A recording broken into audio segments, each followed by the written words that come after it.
BRT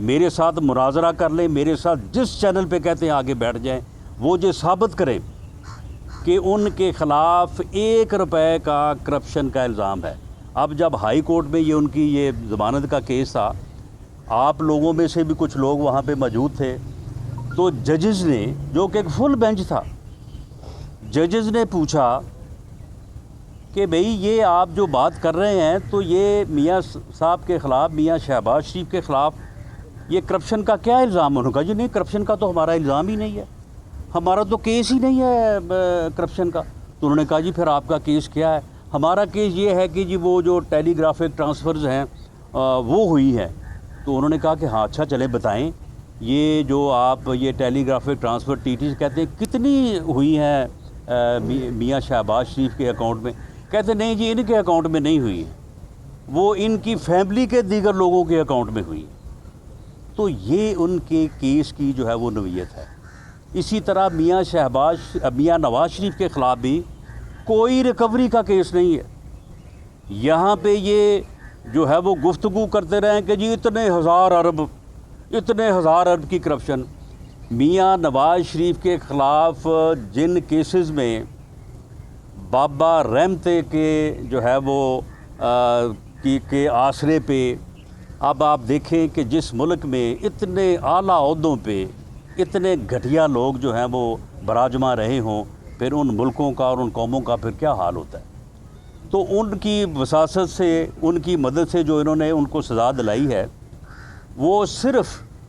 جو ہے even field جو ان کے ہیں اپنا فلیٹس، ان میں ان کا یہ موقف ہے کہ یہ میرے نہیں ہیں، یہ حسین نواز صاحب کے نام ہے، یہ ان کی ملکیت ہے، یہ کہتے ہیں یہ آپ کی ملکیت ہے۔ یہ کیس ہے جس میں سزا دلائی گئی، جس سزا کے متعلق ارشد ملک نے کہا کہ نہ کوئی ثبوت ہے، نہ کوئی ایویڈنس ہے۔ یہ مجھے انہوں نے باقاعدہ نام لیا بابا رحمتے کا اور سپریم کورٹ کے ایک معزز جج کا، کہ جی انہوں نے مجھے کہا کہ جی 14 سال سزا دیں۔ میں نے تو پھر میاں صاحب ایک میں سزا دی ہے 7 سال، ایک میں آپ کو جو ہے وہ بری کر دیا ہے، کیسوں میں تو ہے کچھ نہیں۔ تو یہ کیسز ہیں۔ اب اس کے بعد جب وہاں سے اب 3 سالوں میں نہ کوئی کیس باقی رہا ہے، نہ کوئی جو ہے وہ ان کے پاس کوئی انکوائری باقی رہی ہے، اور حالت یہ ہے کہ شہزاد اکبر صاحب یہ فرماتے ہیں کہ جی دیکھیں ابھی صرف بیل ہوئی ہے،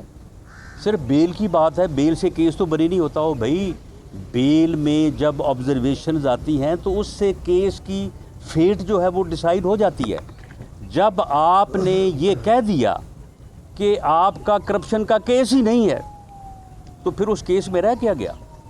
جب آپ نے یہ کہہ دیا اور ریکارڈ ہے کہ کوئی ٹی ٹی جو ہے وہ شہباز شریف کے اکاؤنٹ میں آئی نہیں ہے، تو پھر کیس کی جو ہے وہ فیٹ جو ہے وہ ڈیسائیڈڈ ہو گئی۔ اسی طرح کے جو ہے وہ ان کے جو ہے وہ باقی کیسز ہیں۔ مجھے انہوں نے میرے خلاف کیس بنایا کہ میں ایک بین الاقوامی گروہ جو کہ ڈرگز جو ہے وہ سمگلنگ کرتا ہے، میں اس کی سربراہی کرتا ہوں، سرپرستی کرتا ہوں۔ وہ 2 سالوں میں اس گروہ میں سے کوئی ایک آدمی تو آپ نے پکڑا نہیں ہے۔ تو پھر بات یہ ہے کہ پھر کیس کی سمجھ آ جاتی ہے نا، بیل سٹیج پہ سمجھ آ جاتی ہے، بلکہ جو ہے وہ فرد جرم لگنے کی سٹیج پہ سمجھ آتی ہے کہ کیس کی جو ہے وہ فیٹ کیا ہوگی۔ تو اب اس طرح کے جب یہ ناکام ہو چکے ہیں، تو اب جناب یہ صرف پریشر بلڈ کرنے کے لیے یہ جو ہے مزید انکوائریز کا سہارا لے رہے ہیں۔ اب سہانرہ پارک جو ہے یہ بہاولپور ڈویژن میں، یہ ایک پارک جو ہے بلکہ فارسٹ ہے۔ جب اس پارک کو ڈیولپ کیا گیا اور اس کی ڈیولپمنٹ کی وجہ سے جن لوگوں کے وہاں پہ گھر آئے، جب اس کی ایکسٹینشن ہوئی تو وہاں پہ جو لوگ قابض تھے، جو غریب لوگ قابض تھے، جو غریب کسان وہاں پہ تھے، ان کی طرف سے درخواستیں آئیں کہ جی ہم غریب لوگ ہیں، ہم یہاں پہ 200 سال سے بیٹھے ہیں، تو جناب ٹھیک ہے سہانرہ پارک جو ہے یہ ڈیولپ ہونا چاہیے، اس کی ایکسٹینشن بھی ہونی چاہیے، یہ بڑی ضرورت ہے ان چیزوں کی، لیکن ہم غریب لوگ ہیں، ہمارا اس میں کیا قصور ہے، ہمیں متبادل زمین دی جائے۔ اس کے اوپر وزیر اعلیٰ پنجاب نے متعلقہ محکموں سے کہا کہ وہ اس چیز کو دیکھیں۔ ایک باقاعدہ سمری تیار ہوئی،